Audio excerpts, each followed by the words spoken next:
Siyanibingelela nonke balaleli egameni likaJesu Kristu. Nakubo abakholwa ngoKristu Jesu. Makube kini umusa nokuthula okuvela kuNkulunkulu Baba wethu naseNkosini uJesu Kristu. Izwi leNkosi uJesu Kristu leli olalela njengamanje. Izwi leNkosi uJesu Kristu lapho sishumayela khona. Sifundise siphinde sihlole imibhalo engcwele ngokwentando kaNkulunkulu kwindodana yakhe uJesu Kristu oyinkosi. Sizocela kubo bonke abantu abalalele ukuthi nibe namaBhayibheli, nifunde kanye nathi, nibe nokuqonda imibhalo engcwele. Mungenalo iBhayibheli sizocela ukuba udownloade iBhayibheli efonini yakho noma kuma mobile devices owaphethe. Kuze nawe uzofunda kanye nathi ube nokuqonda imibhalo njengoba umoya engcwele esilida embula uJesu Kristu njengenkosi nomsindisi. Siholelwa ekuphileni okuphakade okukuKristu Jesu oyinkosi nomsindisi. Kulabo ke abazothi sebelalele bafise ukubhabhadiswa, bafune ukubhabhadiswa egameni lenkosi yethu Jesu Kristu ukuba bathathe imininingwane esoyishiya. Nalabo abanemibuzo mayelana neBhayibheli ngenxa yezimfundiso eziningi ezigcwele umhlaba eziphambene neziphikisana nezwi likaNkulunkulu elukuphila kwethu, ukuba nawe uthathe imininingwane kuze uzoyithumela imibuzo yakho uphenduleke uNkulunkulu mayivumile efuna ukukunikeza ukuqonda kuze nawe uze ekukhanyeni okuyisibane esinguKristu Jesu oyinkosi nomsindisi. Nawe ufuna ukuthola ubufakazi umbongo uNkulunkulu kuze nabanye beze bafinyelele ekuqondeni ukuthi uNkulunkulu uyaphila, uthembekile, uyibonakalisile kuwe. Ushiye ubufakazi bakho sikudlulisele phambili uNkulunkulu mayivumile kuze nabanye abantu bazi bahlale esisekelweni sokuthi uNkulunkulu uthembekile empilweni zethu. Bazalwane, imininingwane ozothumela kuyona ngizoqala nge-email address izwilenkosi.ujesukristu@gmail.com izwilenkosi.ujesukristu@gmail.com. Ngilandelise nge-cellphone number noma i-WhatsApp number la sitholakala khona 066 566 9245 066 566 9245. Izintshumayelo noma izimfundiso zonke ziyatholakala ku-YouTube. Lapho ungahlala khona phansi uphethe iBhayibheli ulalele ukuthi lokho okuzwayo nalokho ofundiswa khona njalo manihlangene nithi niyambonga uNkulunkulu ngokomoya nimdumisa. Kuyafakazelwa yini imibhalo engcwele njengoba umoya engcwele esihola ukumbula inkosi yethu Jesu Kristu. Ku-YouTube uzosubscribe ukuze uzokwazi ukuhlolisisa imibhalo. Uthi izwi lenkosi uJesu Kristu. Izwi lenkosi uJesu Kristu. Ungakhohlwa ukuthumelela abanye abazalwane okhonza nabo kuze nabo bezohlola ukuthi lokho abafundisana khona mabehlangene ngabe kuyafakazelwa yini imibhalo engcwele njengoba sifunda umoya engcwele esihola ungibula uJesu Kristu oyinkosi. Ku-YouTube uyasubscribe uthi izwi lenkosi uJesu Kristu. Ungakhohlwa ukuthumela ihlobo zakho nalabo obathandayo. Bazalwane, sizocela ukuvula ngomkhuleko simbonge uNkulunkulu ngempilo zethu nalesikhathi esinaso samanje sokuza kuye sizwe izwi lakhe liphilile, sikholwe ngokomoya nangeqiniso. Baba wethu osezulwini, malingcweliswe igama lakho Nkosi uJesu Kristu. Umbuso wakho mawufike, intando yakho mayenziwe emhlabeni njengasezulwini. Usiphe namhla isinkwa sethu semihla ngemihla. Usithethelele amacala ethu njengoba nathi sibathethelela abasonayo. Ungasingenise ekulingweni kodwa usindise kokubi, ngokuba umbuso ungowakho namandla nobukhosi kuze kube phakade. Amen. Bazalwane, igama lami nginguNkanyiso Brightwood. Ngihamba nomfowethu uMhlengi Zondi ozobe sihola embula kabanzi inkosi uJesu Kristu ngokwembhalo, umoya ongcwele ekhanyisa isibani esinguKristu, yena oyinkosi nomsindisi empilweni zethu. Bazalwane, yamukelani umfowethu uMhlengi Zondi. Amen. Ngibingelela bazalwane egameni lenkosi uJesu Kristu, yena inkosi nomsindisi. Amen. Umnini mandla onke, owenza konke okukhona ngaphansi kwezulu nangaphezulu ezulwini nangaphansi emhlabeni. Ukukho konke wazi konke, akukho okufihlakele phambi kwakhe. Ngakho siyambonga uNkulunkulu ngokuhlakani bakhe asinike bona, ukuba sikwazi ukuthi sibone izinto zikamoya, silizwe futhi izwi lakhe ekuyizwi lokuphila.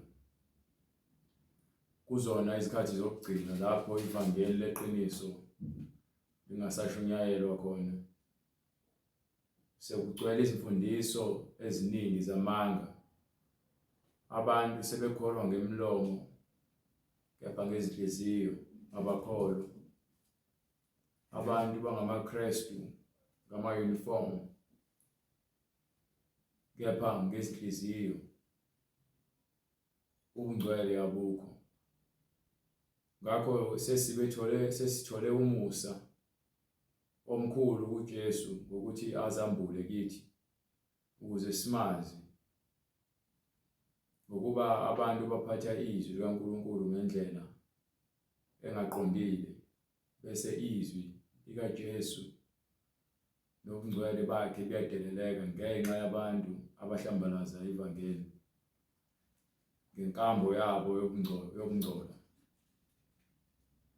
Siloke sithi-ke sithula bona ubufakazi ukuthi munye uNkulunkulu ongenamphelezeli, uNkulunkulu ongenambonisi, uNkulunkulu ongenamkhapheli, uNkulunkulu ozimele ongenayo umhlangabezi. Akekho uNkulunkulu oseduze kwakhe futhi akekho yokuba khona emva kwakhe.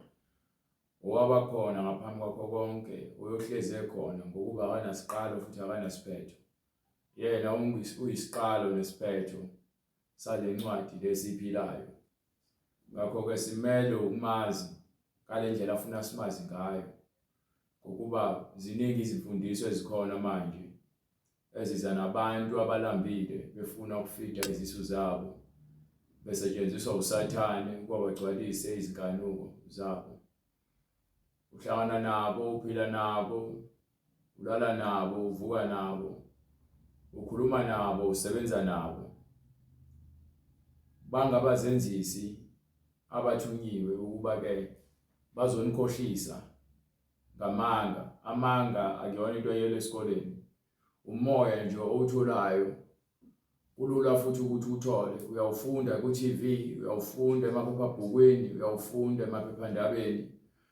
Uyatholakala futhi umoya wamanga nakhona aka-social media, ko-Instagram, nako-WhatsApp, nako-TikTok, nako-Facebook, nawo wonke amanye ama-app abawasebenzisayo ukuze bawugcwalise lo moya wamanga wande ungaphezi. Ngakho-ke uma ungamazi uJesu usenkingeni, ngokuba kunokwenzeka ukuba uzitshela ukuthi unalo iqiniso kuwena emehlweni akho, kepha ngokukaJesu uyindodana kaSathane, ngokuba yini?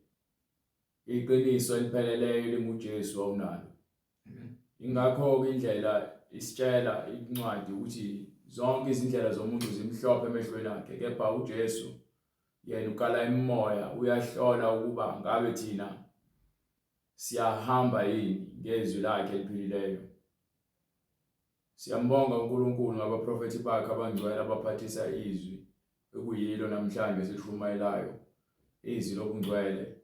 Sibonge uNkulunkulu ngendodana yakhe yona yodwa ayithumele emhlabeni ukuba izoba umhlatshelo nomnikelo wokusindiswa kwethu ngegazi lachitheka nangokuthembeka kwayo uNkulunkulu.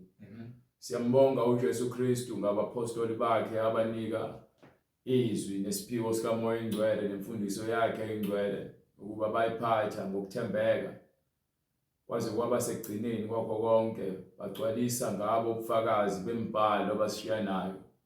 Lona iTestament elisha, lona lisifakazelayo ukuthi uJesu uyaphila, uJesu waba senyameni, uJesu usezulwini. Njengokusho kwemibhalo, asikhathalele ukuthi abantu bathini abangenakho ukuqonda. Into esinendaba nayo ivangeli ngokuba lona linokuphila. So ivangeli uma linobufakazi, ubufakazi bulethelwa abantu abafuna iqiniso. Akubona bonke abantu abathi inkosi inkosi abayakubona uJesu, kepha ubungcwele nezwi ethi incwadi uma sibekezela kuze kuba segcineni siyakusindiswa.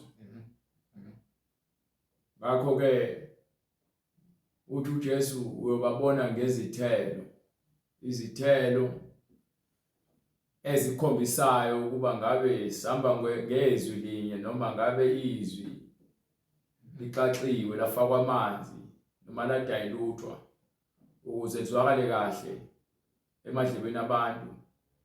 Kepha umbhalo uyasifakazela ukuthi thina singusawoti wezwe. So uma usawoti ke ungesenabo ubusawoti, ukuthi awusekho tasty, usudum, uyathathwa lo sawoti ulahle lemgaqweni, abantu bagijime phezu kwawo.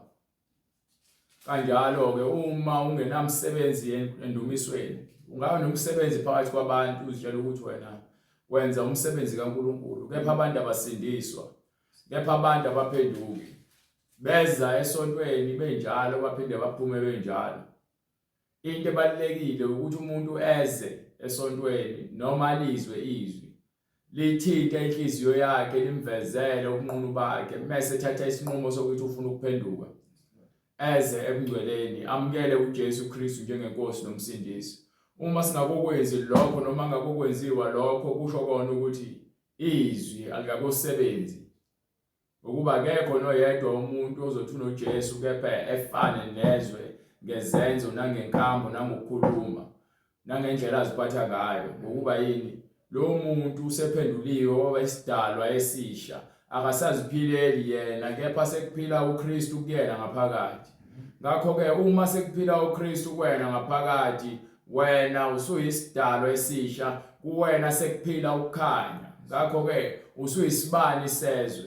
Angeke uthathe isibani usifake ngaphansi kwetafula, kepha isibani fanele sihlale uthini, sime entabeni, sikhanyisele lonke izwe, ukuze nobani umezwa endlini noma efuna indlela athole ukukhanya kwisibani. Ngeke ube isibani kepha wena usaphila ngendlela yobumnyama. Abantu bavula amabandla left, right and center, kepha isibani asikho ezindlini zabo. Kuhanjwa ngobumnyama, kwenziwa izinto zobumnyama. Woza unjalo, uNkulunkulu ukuthanda unjalo. Woza, uNkulunkulu uzoxazulula zonke inkinga zakho. Uma kuwukuthi ubunenkinga yomsebenzi, uNkulunkulu uzokwenzela amandla ukuthola umsebenzi. Uma kuwukuthi nje indoda yakhe ayekufuni, uNkulunkulu uzokwenzela umlingo umshado wakho usebenze. Mawuthi uyafika ebandleni kumnyama, akudingi ukuthi ke uze ubuze, wena ufike uhambe endaweni efanele ngokuba yini uyisibani. Kepha uma kuwukuthi nawe ufike umnyama ungenakho ukukhanya kwawena, uzofike uhlale kumnyameni. Ingakho ke uJesu azasitshele athi ke uma impumputhe ihola izimpumputhe zonke ziyaphakathe weni, ngokuba akekho obonayo kusebumnyameni. So khona isonto ekuthiwa Universal Church. Universal Church, angazi noma Universal Church of Jesus our Lord, something like that. But lesonto leli linemkhuba yakhona, nezinto zakhona ezenzakalayo ngaphakathi esingazazi isho ukuthini. Banokuhamba bevimba abantu, bafuna ukubakhulekela. Bahamba bevimba abantu, bayabamema esontweni labo. babamemela ukuthi beze futhi bathagetha labantu engathi bayahluphekela vele. Abantu bahluphekile ngokwesimo somnotho, bathi lokho kuhlupheka kuyilutho uma unoJesu. Bese abantu behlupheka ngokukamoya, bese bethatha amaphepha behambe nika abantu amaphepha, ama-Jehovah's Witnesses nesonto lase-Universal. Manje na-ke ngihlangana nomunye umfana omncane wakhona, ngiqala ukuhlangana nabo. Ngathi bengimbuza omunye ngaphambilini wabaleka, bayabaleka. Mbuza ukuthi-ke lezi zinto abazenzayo nalezi zinto abazikhulumayo zikuphi ngoba bafuna ukukuthandazela. Ngeke uvele uvimbe umuntu ufuna ukumthandazela angakaze amvume uJesu. Umuntu ufuneka aqale ezwe izwi. Abapostoli bashumayela izwi. Ababehamba noJesu wayebenzela izibonakaliso mase emva lokho abafake izwi. So uma ungena uJesu ngeke wenze izibonakaliso ekubeni futhi nebandla lakho alihambisani nokungcwele, aliphili ukungcwele, alifundisi ukungcwele. So basinika amaphepha ukuthi size, bese bajaha ukusitshela ukuthi-ke kunamanzi azobe khona, azobe egcwaliswa ukuze lo manzi lawo kuthandazwe kubizwe uThixo, ukuba uThixo ehle emhlabeni azokwenza izibonakaliso kuzona zonke inkinga obhekene nazo uzozisolva. Iyona gospel leyo kaSathane eshunyayelwayo manje ukuthi uma uza kuJesu uza kubusisa noma uza kuxazululela inkinga zakho ngezithembiso zabo zamanzi, amafutha, uvaselina. Izona zinto abasidayisela zona besithembisa ukuthi-ke uma ngokuba bazitshela ukuthi asazi lutho sonke. Ngakho-ke ngithi mina lithini iBhayibheli mofunda lapha kwincwadi yaMateyu. Nakhona futhi incwadi yaJakobe yasitshela ukuthi umkhuleko masikhulekelane uma umuntu egula, uma umuntu ephatheke kabi makakhuleke, uma ejabulile akacule. Kepha akukho lesikhulunywa esifundiswa khona izindaba zamanje novaselina namafutha nokuthenjiswa ukuthi-ke uNkulunkulu uzokwehla azonyakazisa amanzi kuxazululeke inkinga zabantu. Leyo imfundiso kaSathane njengoba uJesu washo kwincwadi yaMateyu sahluko 24 from verse 11. Incwadi ngokukaMateyu isahluko 24 verse 11. Kuyakuvela abaprofeti bamanga abaningi. Wathi uJesu kuyakuvela abaprofeti abamanga abaningi, Badukise abaningi. So manje abantu ngenxa yokungaboni nangenxa yongazi izinto zikamoya badukile, balahlekile, baningi. Uma ngimbuza umfana lo obekade engivimba ngithi uyalazi iBhayibheli, uthi akakulifundi lonke. Uthi uyalazi iBhayibheli kepha akakulifundi lonke. Ngithi mina kubalulekile ukuthi ulazi iBhayibheli ukuze uzokwazi ukuphendula imibuzo yabantu ohlangabezana nabo ngokuqonda kwakho iBhayibheli. Because uma ngimbuza ukuthi yini la nginika yona menginika iphepha ethi angize esontweni labo kusasa, usho ukuthi kusasa isonto njengoba namhlanje kumgqibelo. Uthi-ke kuzobe kukhona amanzi azogcwaliswa, uThixo uzokwenza izibonakaliso. Leli isonto lase-Universal Church lapho khona abantu befundiswa khona inkohliso, ungcwele impilo ekumele siphile. Amen. Ngakho-ke uma kumele siphile ungcwele, ngeke ngithumele umuntu ongekho ngcwele ukuba ahamba abize abantu ababizele emngcweleni. Kufuneke ngithumele umuntu ongcwele ophilayo ungcwele, obaziyo ungcwele. Nabona ngisho ungangisuwa uzama ukuthi ungikhokhise izimali, ngeke ngimguqele uSathane. Amanga and imfeketho. Lamabandla enu siwabiza ngamagama ngokuba zonke izinto abazifundisayo azikho eBhayibhelini. Into ekumele siyithole emabandleni ukungcwele ukuthi sihlukane nezono. Isono iyona into ekuthiwa sihlukane nayo. iBhayibheli likhuluma ukuthi abantu abahlukane nesono. Lord Jesus, yes, Lord. So ongaphezulu kwalokho noma okuphambene nalokho imfundiso kaSathane leyo. Amen. iBhayibheli yasitshela ukuthi kuyovela abaprofeti bamanga abaningi, bakhohlise abantu abaningi, benze izibonakaliso zamanga. Abantu bakholwe izibonakaliso zamanga kanti basebenzela uSathane. Bezitshela ukuthi uyaphila uJesu ngoba naku ungenele lo sondo wathola imoto. Awuyitholanga kuJesu, uyithole kubaba wakho uSathane. Ngokuba uJesu uyanikela kulomoya wokudukisa ngoba alifuni ukukholwa iqiniso. Bathe belazi iqiniso baphendula iqiniso balenza amanga, bezitshela bahlakaniphile baphenduka iziwula. Hallelujah. Manje ngiyambuza umfana ukuthi iBhayibheli lisho kanje ukuthi keke kuba khona abaprofeti bamanga. Ukuphi leBhayibheli lithiwa khona siyela amanzi esontweni? Kunzima nokukhuluma naye ngokuthi akalazi iBhayibheli. Kepha uhamba phambili, uhambe ubiza abantu abazobona izibonakaliso, benzelwe izibonakaliso zamanga. Kusetshenziswa izingane ezincane ukuze ke kufezeke inhloso kaSathane.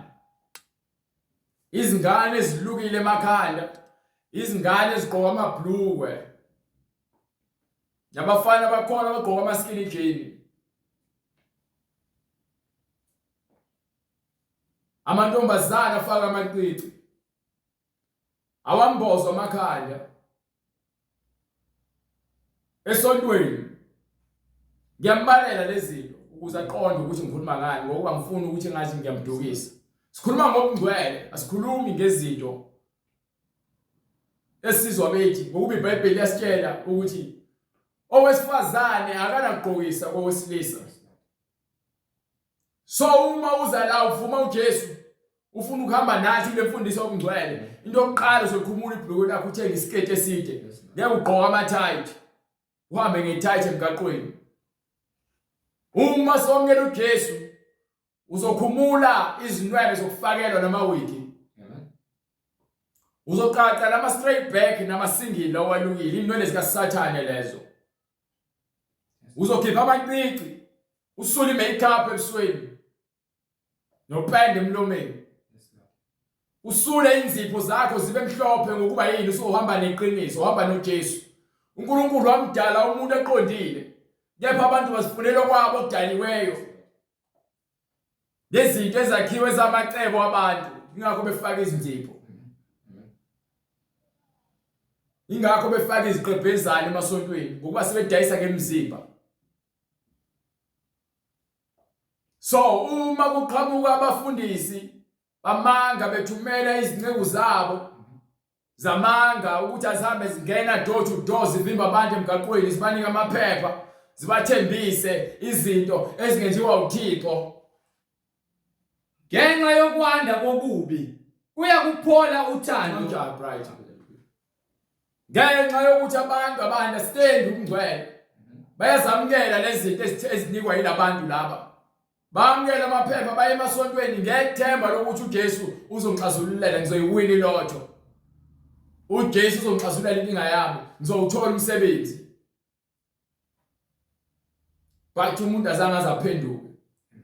Yasitshela iBhayibheli ukuthi ke uJohane umbhaphatisi wayesehlala tshela abantu ukuthi abaphenduke ezonweni zabo, aqondise indlela. Yasitshela iBhayibheli ukuthi uJesu esebhaphathisiwe uJohane wahamba wehla wenyuka etshela abantu ukuthi abaphenduke ngokuba sowusondele umbuso wezulu. Liyasitshela iBhayibheli ukuthi ngesikhathi uJesu esekhuhluliwe, basala abapostoli ngosuku lwePentecost, bamukela umoya oyingcwele nezilimi njengokuba umoya ubanika ukuphimisela. Emva kwalokho uPeter noma uPetru waseqala washumayela ivangeli. Abathokoza balizwa ivangeli balamukela, labahlaba izinhliziyo ngokube sebatshelile ukungcola kwabo, lokube sebambulelile uKristu. Amen. Base belamukela ivangeli, base befuna ukwazi ukuthi bangenza njani. Wathi uPetru, phendukani.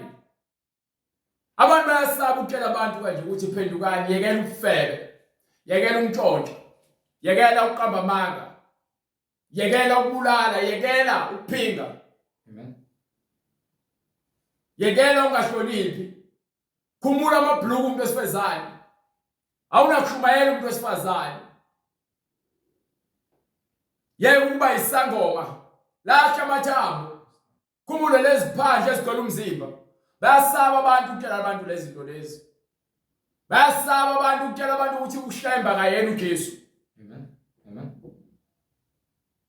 Bathi abantu hayi inkolo ziningi siya uNkulunkulu oyedwa. Lalela, vele uNkulunkulu wenu uSathane menikholelwa ukuthi izinkolo ziningi nezindlela eziya uNkulunkulu ziningi. Kuthiwa yinye indlela, yinye inkolo, yinye inkosi, munye mbhabhadiso, noNkulunkulu munye. So uma kuthiwa kuzokuba khona indlela nomendo, leyo ndlela leyo uJesu. And uJesu uyasitshela kwincwadi yaJohane 15 verse 9 ukuthi yini esenza ukuthi thina size kuyena, yini eyenza ukuthi thina sipheleliswe kuyena, yini esenza sibe ngabantwana bakaNkulunkulu, yini uJesu ayizele emhlabeni. Amen. Jesu akazelanga ukuzokunika izikhiye zemoto. Jesu akakutshelanga ukuthi yakhe ingcebo emhlabeni. Akhona olulodwa ivangeli noma iBhayibheli elisho njalo. uJesu wathi abantu abakhe ingcebo yabo emhlabeni. Jesu uyasitshela ukuthi amasifune umbuso kaNkulunkulu nokulunga kwakhe. Into yokuqala leyo kuphela kumele siyazi. Yona into kumele siyazi leyo ngoJesu. Ukuthi thina siyizoni, uJesu uyindodana kaNkulunkulu. Umfanekiso kaNkulunkulu. Ekuyiyona esinedela ukuphila. Ngokuba sifele esonweni. So uma sifele esonweni, ubani ongasikhipha uJesu. Ubani oyindlela neqiniso nokuphila uJesu. Ubani ongukukhanya kwezwe uJesu. So uma usonto eZayoni bekunika iswasho, ube esontweni likaSathane. Uma usontela uthela bethi ke hlabela amadlozi, ube esontweni likaSathane. Amen. Uma usebaromini bethi thandaza kuMaria, bakunika irosari, ube esontweni likaSathane. Uma usonta kaShembe bathi uShembe is the way, ube esontweni likaSathane. Linye izwi esinikiweyo. Alikho futhi elinye igama ngaphansi kwezulu eyakusindisa abantu ngaphandle kwegama likaJesu. Akekho uNkulunkulu wabantu abamnyama noma uNkulunkulu wabantu abamhlophe noma amaNdiya. Umoya munye. Uthi uNkulunkulu ngumoya, umoya weqiniso, umoya ongcwele. Bonke abaza kuye bakhuleka kuye ngokomoya nangeqiniso. So iziphandle lezi lifakayo izifakela abantu asebafa. Nisebenzela uSathane. Universal Church basebenzela uSathane. iBhayibheli ikhuluma izwi lithi abantu abaphenduke ezonweni zabo. Sifuna abantu baphenduke. And iBhayibheli kwincwadi yaJohane 15:9 ithi, njengalokho uBaba engithandile nami nginithandile. Hlalani othandweni lami. hlalani othandweni lami. Uma nigcina imiyalo yami. Kufanele senze njani? Uma nigcina imiyalo yami. Kufanele sigcine imiyalo. Yini oqala leyo engiyaziyo lento engifuna ukuyenza mina. Ukuthi ngigcine imiyalo. Ukuba uJesu uyasitshela kwizincwadi ezahlukahlukene ukuthi kunendawo ekuthiwa isihogo. Lapho khona abangayenzi intando nokugcina imiyalo yakhe. Bonke bayaphakathi esihogweni. Lapho kukhona umlilo ongacishi. Umlilo ongasoze wacisha. Nezimpethu zakhona zifi. Ngakho ke uma wazi ukuthi khona indawo ekuthiwa isihogo, mase uqonga ukuthi uJesu uzokunika izikhiye zemoto nemali. Wena uqhubeka uhlale kumnyameni, uhlale ekufebeni, uyele esontweni uyolanda amanzi. Mobona ngathi izinto azihambi kahle, ubeka ithemba lakho emanzini otshela umuntu kulamanzi abusisiwe uJesu. Uyawathatha lo manzi, uyawathatha ochela ngawe ekhaya. Izwi likaNkulunkulu alikho kwena. Into yokuqala uma ufika esontweni ufika nemibuzo, uphendula imibuzo yakho ngeBhayibheli. Bangadaka ukugxisha information noma ulwazi ozokwenza ukuthi ungalazi iBhayibheli. Ube isidumbu uhamba. Amen. Ube yithuna uhamba. Ngenxa ukuthi abakuphendula imibuzo yakho ukuthi awuzange ube nayo imibuzo, uze ngethemba lokuthi wena ufuna ukuxazulula inkinga zakho kuphela. Amen. Amen. Abantu bayabhubha ngenxa ungabi nalo ulwazi. Bese abantu bayasizonda bangafuni ukuthi ke sishumayele kanje ngokuba sikhuluma izinto eziphakathi eBhayibhelini. Kufanele ugcine imiyalelo kaJesu. Yona into esenza sibe munye emzimbeni. Yes, Lord. Amen. So, hallelujah. into yenza abantu ukuthi ke njalo uma ukhuluma indaba yokukholwa bafuna izibonakaliso. Ukuthi uthunywe uNkulunkulu ngenxa ukuthi bakholelwa ngezinto eziphathekayo. Ngoba banabafundisi bamanga abakuphephethayo bese uyawo. Bakhumula ijacket phephethe ngayo uwe. Akuthinta ikhanda ukuze enze into oqulekayo. Baletha abantu abangakaze bagule bathi babalaphile. Jesus. Babakhokhele. Kaze abantu banikele ngemizimba yabo nangemphefumulo yabo kusathane sebedayisa imphefumulo yabo ngenxa yezinto eziphathekayo. Uthini uJesu? Uma nigcina imiyalo yami, niyakuhlala othandweni lami. Siza kuhlala othandweni likaJesu. Njengalokho nami Kufanele sigcine imiyalo yakhe ukuze sihlale othandweni likaJesu. njengalokho nami ngigcinile imiyalo kaBaba. Ngokuba naye uJesu ugcinile imiyalo kaBaba. Ngihlala othandweni lakhe. Nakhona uhleli othandweni likaMoya oNgcwele. Nginitshelile lokho Nakho asitshelile khona ukuba ukuthokoza kwami kube kini. ukuze ukujabula kwakhe kuhlale kithi ngokuba sitshela lezinto ngoba uyasifundisa indlela yokuphila siphilela uJesu, siphilela uNkulunkulu. Into ejabulisa uNkulunkulu ukugcina imiyalo yakhe. Nothi ukuhamba uzibiza ngomKristu. Nokuthokoza kwenu kugcwale. Nokuthokoza kwethu kufanele kugcwale. Yilo umyalo wami. Nangu umyalo wami umyalo wami wokuba nithandane. Uma sithandana kusho ukuthi sigcwalisa ke uNkulunkulu. Uthando iqiniso. Amen. Uma simthanda uNkulunkulu uJesu asangazabe yisoni. So uma ukufeba kuyibona noma kukwenza ube yisoni, wena uthi uyamthanda uJesu uzohlukana nesono nokufeba. Uma ukudaka utshwala ukwenza wena ukuthi ube yisoni uzohlukana nokuba isidakwa. Uma ugqoka amabhlukwe umuntu wesifazane ukwenza ukuthi ube yisoni uzohlukana nokugqoka amabhlukwe. Uma ukuthandaza kufanele umboze ikhanda wena umboze ikhanda. Wena njengomuntu othi ungcwele uzomboza ikhanda lakho. Uma upenda izipho nokupenda ubuso nokufaka ucwebe kungavumelekile emngcweleni uzokuyeka lokho. Ngokuba yini? Lo ubizile uthi ukwakhile ngomfanekiso wakhe, so awudingi ukufakwa emfanekiso kaSathane. Simple. Qondile. Ngabe uSathane uyandidisa. Niyavuma futhi ngokuba ngigcwalisa imibhalo. Obaphe incwadi yaTimotheo yokuqala noyesibili. Sahluko sesibili. Sukela kuverse 1 ukuthi imibhalo yonke lento abayenzayo bagcwalisela imibhalo. Incwadi yesibili kuTimotheo isahluko sesine ivesi lokuqala. Ngiyaniqinisa phambi kukaNkulunkulu. Ayisho njalo. Ngiyaqinisa phambi kukaNkulunkulu. Ngiyaqinisa phambi kukaNkulunkulu. NoKristu Jesu. Ngiyaqinisa phambi kukaNkulunkulu noKristu Jesu inkosi yethu. Oyakwahlulela abaphilayo. Yena uyakwahlulela abaphilayo nabafileyo. Lezi ndaba ngifuna uzwisise kahle ukuthi uNkulunkulu uJesu noNkulunkulu uKristu. Amen. Uthi ngiyaqinisa phambi kukaNkulunkulu noKristu mesethile emva kwalokho oyakwahlulela. Akashongo ukuthi abaye kwahlulela, uthe oyokwahlulela So uma ethi uyaqiniswa uNkulunkulu noKristu, uNkulunkulu nguKristu. So simazi ngokuthi uNkulunkulu, siphinde simazi ngokuthi uJesu Kristu uyakwahlulela, hayi kuba ayakwahlulela. Singe isihlalo sobukhosi ezulwini. So uNkulunkulu uyakwahlulela. Amen. Uma ke nawe uphila kuNkulunkulu, noNkulunkulu ephila kwena.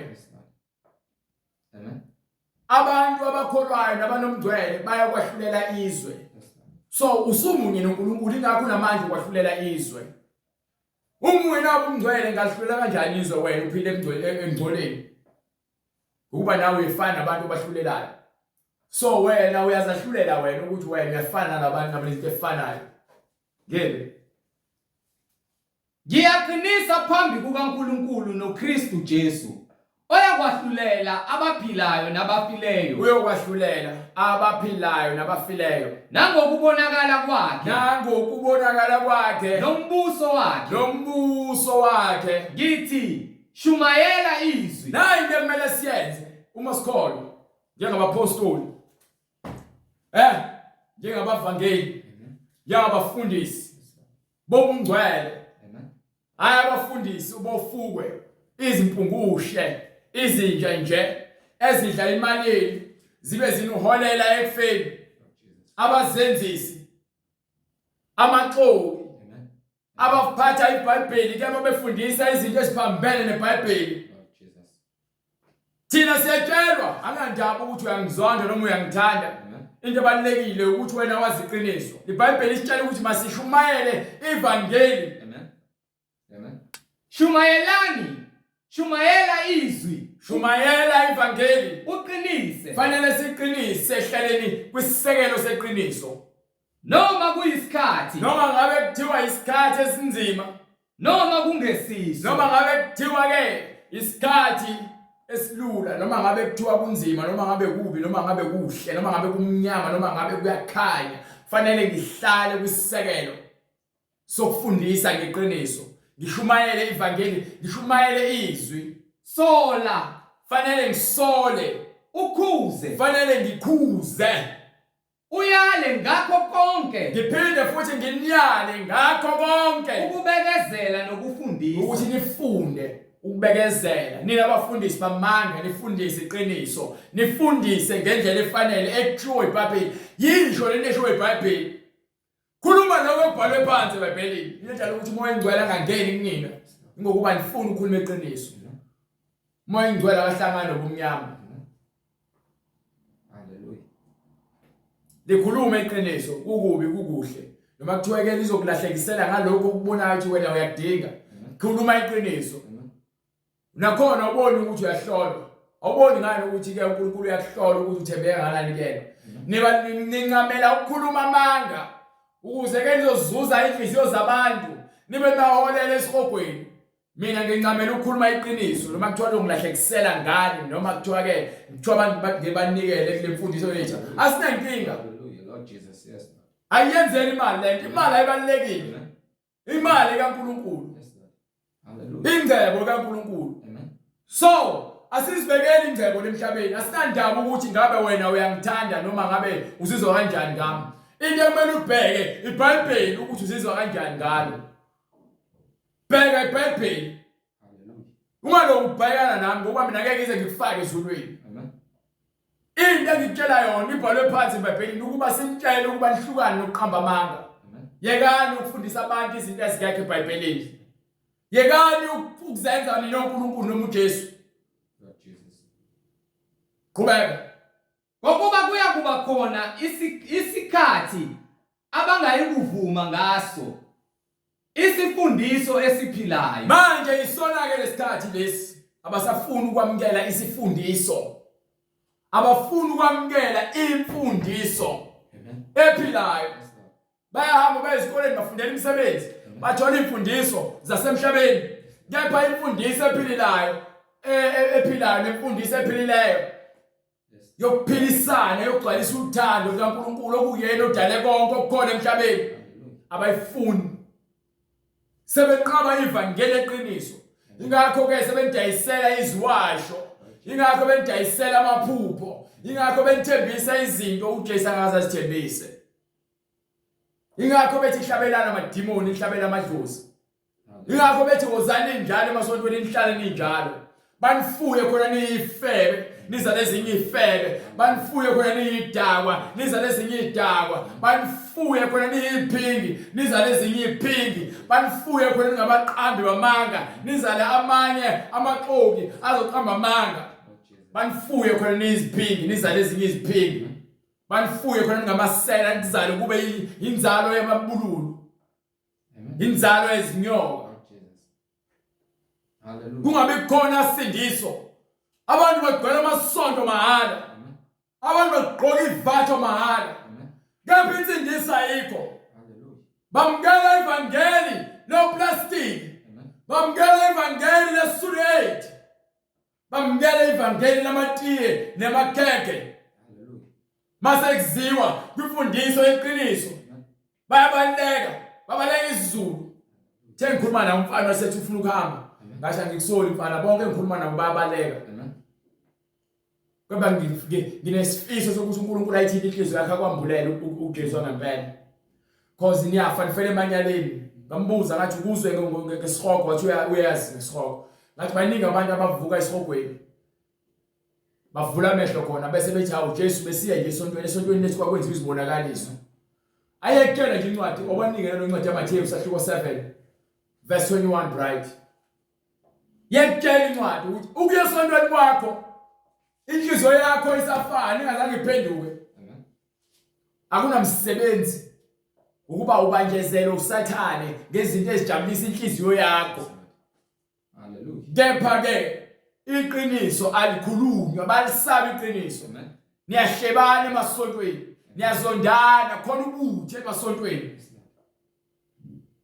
amen fundisa omama emasontweni ame phambi kwepulpit nani nophethe amabhayibheli lo nivumo amen nivumo imoya engekho ekubeni iBhayibheli lithi alivumeli umuntu wesifazane ukuba ame phambi kwebandla afundise kepha nina nkinga ukuba senifundisa ngezinkanyuko zenu akubona bonke abantu abathini akusibo bonke abashoyo kimi ukuthi Nkosi Nkosi akakungena embusweni wezulu kuphela owenza intando kaBaba osezulwini kuphela owenza intando kaBaba osezulwini so ngabe uyenza intando kaNkulunkulu ngabe uyayazi yini intando kaNkulunkulu uma kusekhona umuntu omzondayo ngakomxoleli awukakoyazi intando kaNkulunkulu amen uma usashumela into engekho eBhayibhelini awukakoyenzi futhi awukakoyazi intando kaNkulunkulu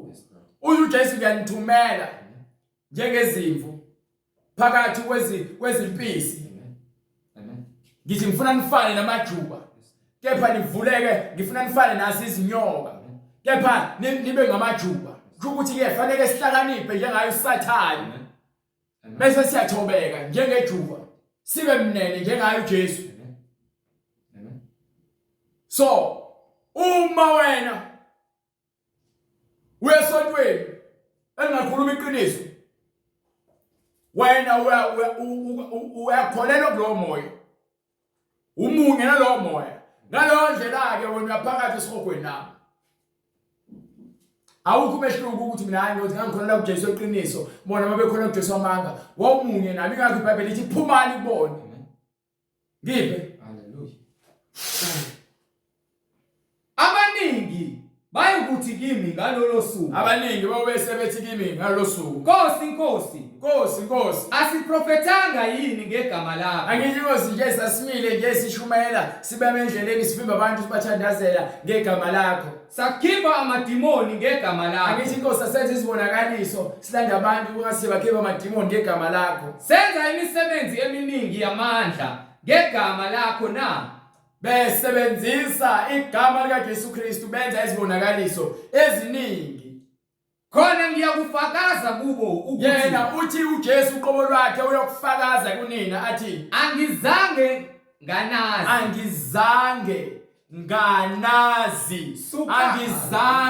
nganazi sukani kimi nina benzi bokubi so uma mina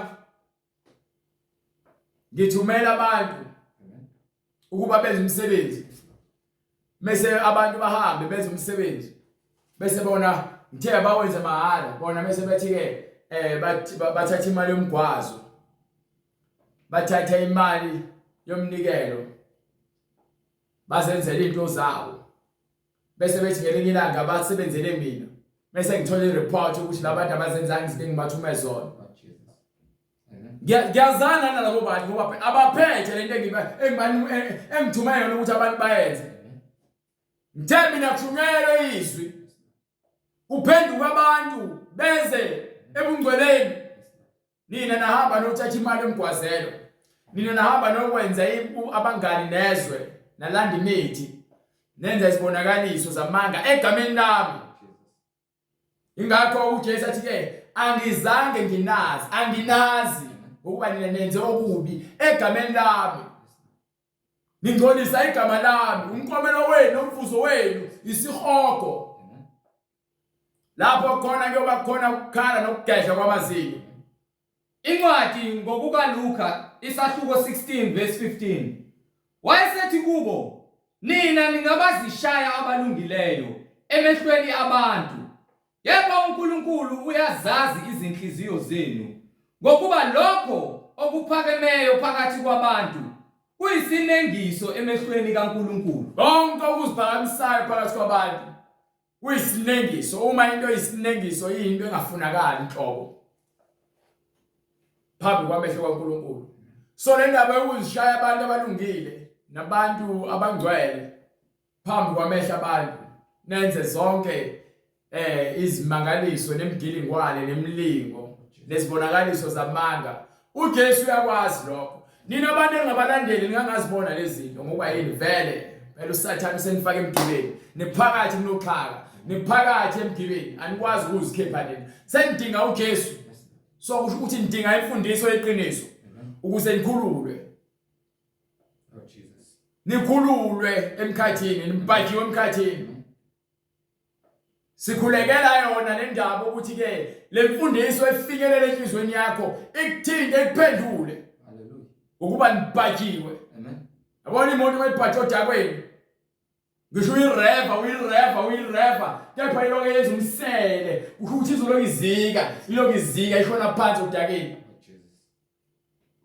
Ngaphandle ukuba kuqhamuke imoto ngaphambili ifake ihuku bese iyayidonsa ikhiphe. Senza lo msebenzi ngezi ukuba ke sizonikhipha. Amen. Kulokuminza eliminza kuqolo. Niyaminza niyabhubha niyaphela. Imfundiso zabantu esidokisayo awubanikele incwadi Timotheo sahluko 2 sahluko 4. Incwadi yesibili kuTimotheo isahluko sesine ivesi lokuqala. No, ngifuna verse 4. Ivesi lesine. Bafulathelisa izindlebe zabo eqinisweni. Bafulathelisa izindlebe abafuna ukuzwa iqiniso. Babalekela iqiniso. Baphambukele ezinganekwaneni. Bese begijimela izimfundiso zamanga. Kepha wena yabona nje ukholele ekuthela ushembo uNkulunkulu, ushembo wabangcwele uholela ezimfundisweni ubhajiwe amalengiso. Ukholelwa ekutheni wena uthi uyikholwa kepha unenkinga ukuhlabela amadimoni namadlozi. Lalela, ubhajiwe, uholelwe ezimfundisweni ezidukisayo. Wafulathelisa indlebe yakho eqinisweni. baphambukele ezinganekwaneni. Balandela amamfumbe, balandela izinganekwane, bakholelwa izinto abezwa bethi hayi umkhulu wami wathi, ukhokho wami wathi, ushembe wahlaba ngobhoko phansi wavuleka amanzi, ushembe wenza ukuthi, ushembe sifuna ubufakazi. Angithi ke uMoses incwadi yamfakazela. Why isifakazelwa indaba izinto ezizizwa bethi inganekwane zakaShembe, izinganekwane zase-Universal Church, izinganekwane zasemaromini, ukuthi uNkulunkulu kathathu ufika abe ubaba, aphinde abe indodana, aphinde abe umoya engcwele. So uma nibhabhatisa abantu nithi emagameni amathathu, akushiwo ukuthi emagameni amathathu. Amen. Lord Jesus. Akaze kushiwo kuthiwa emagameni amathathu. Ngiyafuna futhi ungikhombise eBhayibhelini lapho kuthiwa khona kwathiwa emagameni amathathu. Bafulathelise izindlebe zabo eqinisweni. Nalapho lithi oh Maria, yethi Maria ocwebileyo. Kukuphi ngokuba uJesu uthi singabafundi bakhe, singabakhe uma sigcina imiyalelo. Babuza abafundi bakhe ukuthi uma sikhuleka sithini na? Wathi ke anothi baba wethu osezulwini. Yes Lord Jesus. Baba wethu osezulwini. Malingcweliswe igama lakho. Umbuso wakho mawufike, intando yakho mayenziwe. Usiphe namhlanje isinkwa sakho semhla ngemihla. Usithethelele amacala ethu. Hallelujah. Nathi usifundise futhi ukuthethelela abasolileyo. Amen. Amen. Akekho uMaria kulo mthandazo. Nonke ningofakazi. uMaria kangendawo emthandazweni. Yes Lord. Ukuthi uNkulunkulu wenza ingane esibelethweni sikaMaria, uMaria kumenzi lutho lokho. Amen. Ngokuba naye ummeli ukuthi alandele imfundiso lengane uNkulunkulu ayenza esibelethweni sakhe. Loyo ngane leyo ayiyona uNkulunkulu. uNkulunkulu wayiloyo ngane wayinika igama lakhe. Inyawo besifile uNkulunkulu uyamkhazimulisa lo mzimba lo, awuyisele esimweni sikaNkulunkulu. Akukhuphukanga inyama negazi ayizulwini.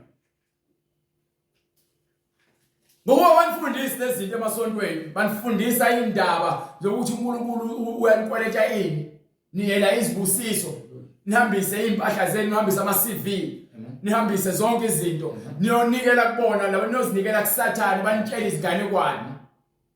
Hallelujah. Incwadi ngokukaLuka isahluko sokuqala verse 38. uMaria wathi, "Bheka, ngiyincekukazi yenkosi." Uyini? Ngiyincekukazi yenkosi. Akushiwo ukuthi uyinkosikazi.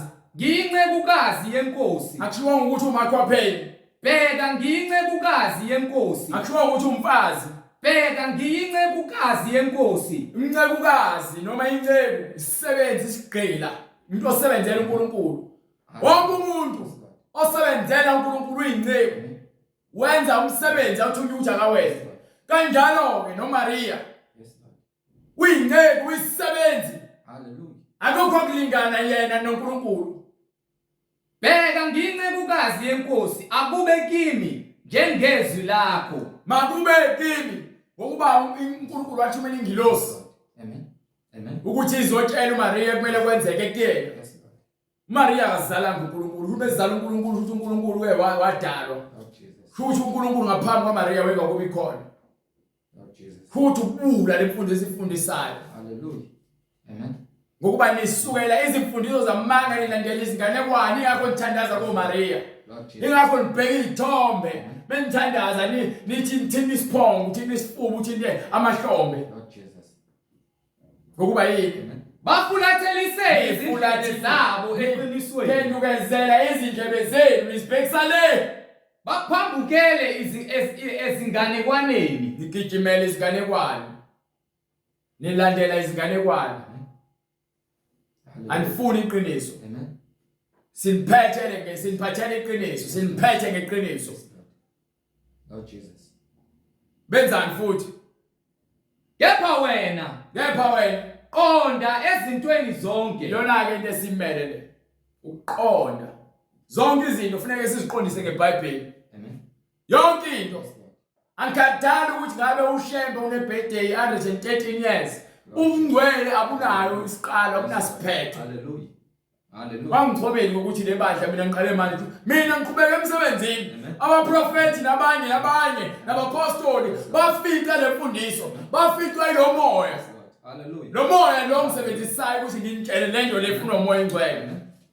Ngaphambi kokusekela komhlaba wangitshela ukuthi 101 years. Hallelujah. Akusizi ngalutho lokho. Hallelujah. Nabo kuxhomelana ngokuthi ubani uzala bani angandaba nalonto leyo. Lord Jesus. Hallelujah. Le mfundiso sifundisayo ayidalwanga umuntu. Amen. Amen. Lo sikuphila sizinceku zakhe. Yes Lord. Amen. Sizigqila zobungcwele, ayigqila zobumnyama. Sidlalile uSathane kepha namhlanje simele ukuthi sithule ubufakazi ukuthi asamele uSathane. Simelene noSathane nemisebenzi yakhe yenkohliso. Hallelujah. Sibe izigqila zikaSathane isikhathi. Amen. Yepha yafika imoto emasonto yafika esikhipha esonweni isibhakiwe. Noma na ubhakiwe. Amen. Ubhakiwe abangeni. Ubhakiwe ebufebeni. Izinto ekumele ziguquke singaphakathi enhlizweni yakho, into ekumele igezwe iphendulwe inhliziyo yakho nengqondo yakho. Ingakho incwadi yamaRoma sahluko 12 sesivala kuyona. Incwadi yamaRoma sahluko 12 kusukela kuverse 1 sesimtshela into ekumele siyenze njengabantwana abantu bangcwele abantu bayakholwa. Ngakho ngiyanincenga bazalwane. Ngakho nathi siyanincenga bazalwane Ngobubele bukaNkulunkulu. ngomusa kaJehova Ukuba ninikele imizimba yenu ibe ngumnikelo ophilileyo. imizimba angeke uNkulunkulu amukele umzimba ofebe ufile lo mzimba. Ngeke uNkulunkulu amukele umzimba wawuqamba amanga nenhliziyo egcwele amanga. Ngeke amukele uNkulunkulu umzimba ogcwele inzondo ewuluthando yena. Ngeke uNkulunkulu amukele umzimba ofebe nokudayiswa komzimba nomzimba okhipha izisu. Ungazange uzuphendule. Amen. Ungazange uzuphenduke. Oh Jesus.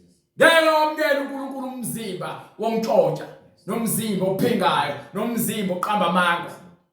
Fanele uphenduke lo mzimba ushiye yonke lo moya ngemuva egameni likaJesu Kristu. Mase ke uyazinikela. Amen. Njengoba isho imbhalo ithini? Ngakho ngiyanincenga bazalwane. Ngakho ngiyanincenga bazalwane Ngobubele bukaNkulunkulu. ngomusa kaNkulunkulu Ukuba ninikele imizimba yenu ukuba niphenduke ezonweni zenu ibe ngumnikelo bese ophilileyo. nizoba iminikelo ephilileyo. uJesu waba umnikelo ophilileyo ngokuba zangatholakala nesono. Ngakho ke nawe kumele ufane noJesu. Ongcwele. Onjani?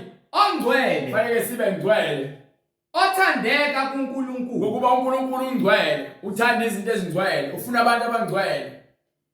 Kube ngukukhonza kwenu kokuqonda. Indlela esikhonza ngayo indlela yani Kube ngukukhonza kwenu kokuqonda. uya kanjani esontweni ungalazi iBhayibheli? Susonto 5 years iBhayibheli awulazi.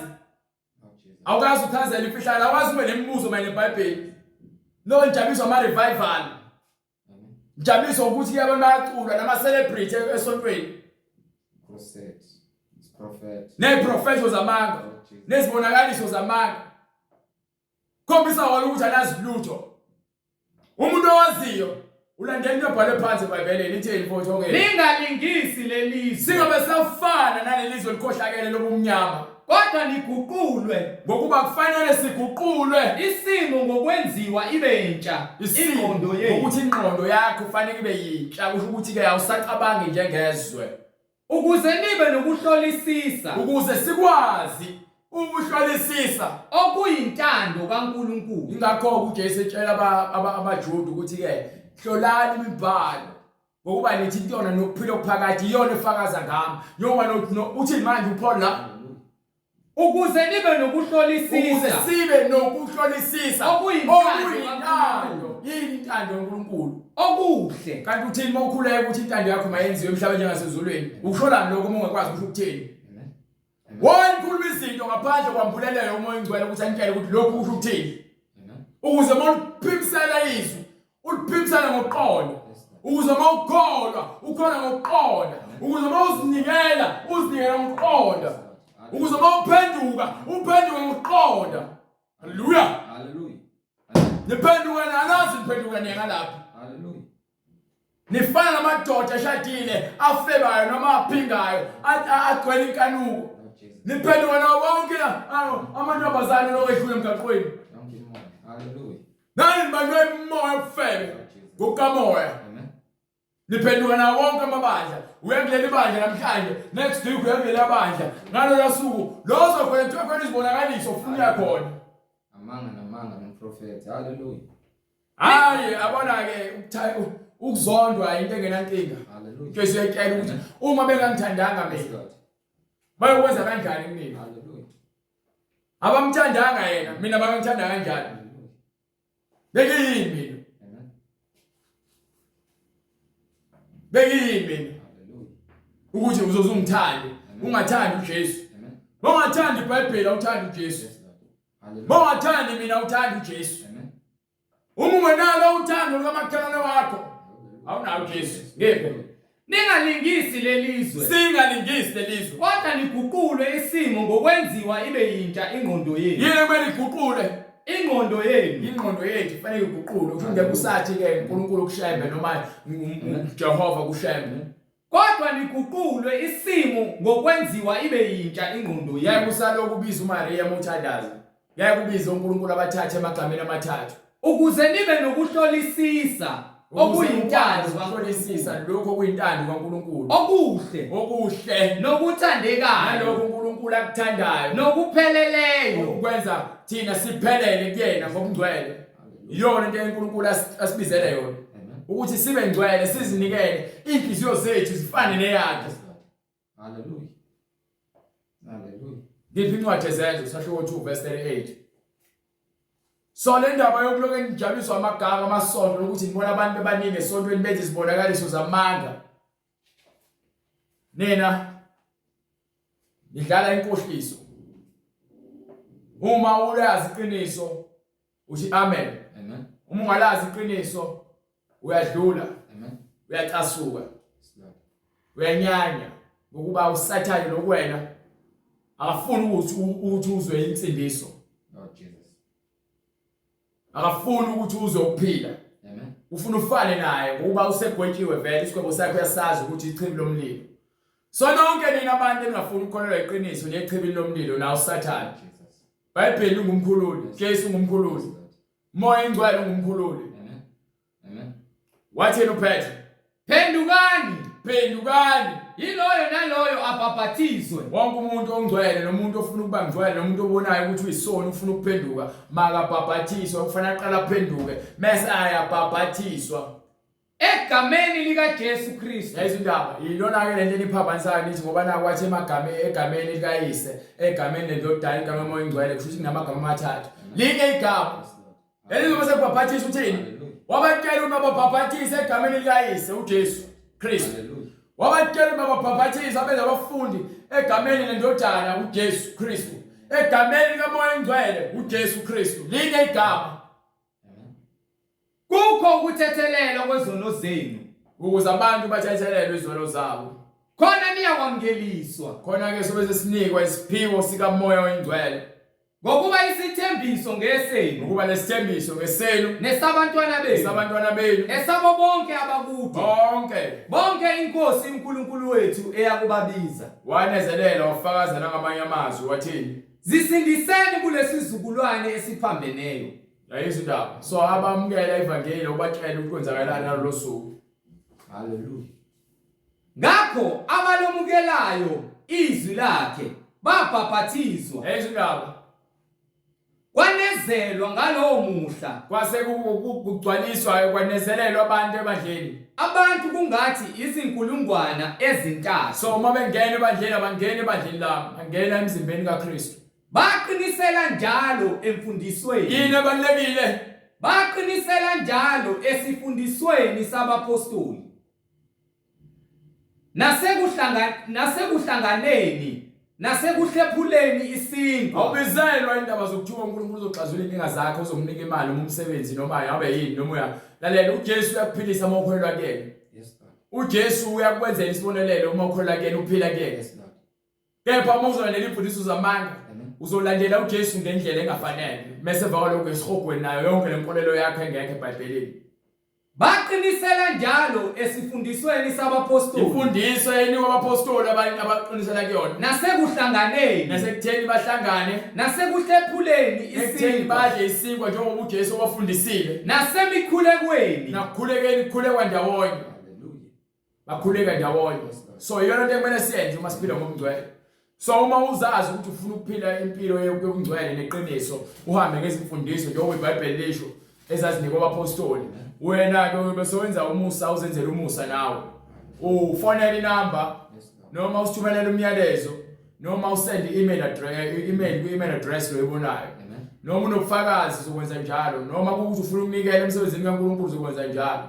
noma unembuzo ephathelene neBhayibheli asikhathali ukuthi ngabe nguphi umbuzo sibuze noma ngabe yini ephathelene neBhayibheli sokwenza ngakho kusemadleni kaNkulunkulu ukuthi ke sikuphendule ngalo iBhayibheli ukuba uNkulunkulu ngumusa nothando namanje ke siyambonga ukuba esenzele umusa asinike lesikhathi sikwazi ukuma la sicela usifale umkhuleko Baba egameni leNkosi yethu Jesu Kristu uNkulunkulu onamandla siyabonga Nkosi uJesu siyabonga Nkosi ukuba konke kumbuliwe kuwena uyazazi Nkosi izinhliziyo zethu sebenza Nkosi ukukhanya kwakho kuhlale kithi singakukhonzi Nkosi ngeindebe zemlomo yethu kodwa inhliziyo zethu zibe zikude nawe Nkosi siyacela Nkosi usimpule lonke ukhula siyacela Nkosi isibani esikhanyayo Nkosi leso esingumoya ongcwele sikhanye sisimpule konke sisuse konke okuphambene nakho Nkosi omelene nakho izwi lakho Nkosi ekumele likunqobe ezimpilweni zethu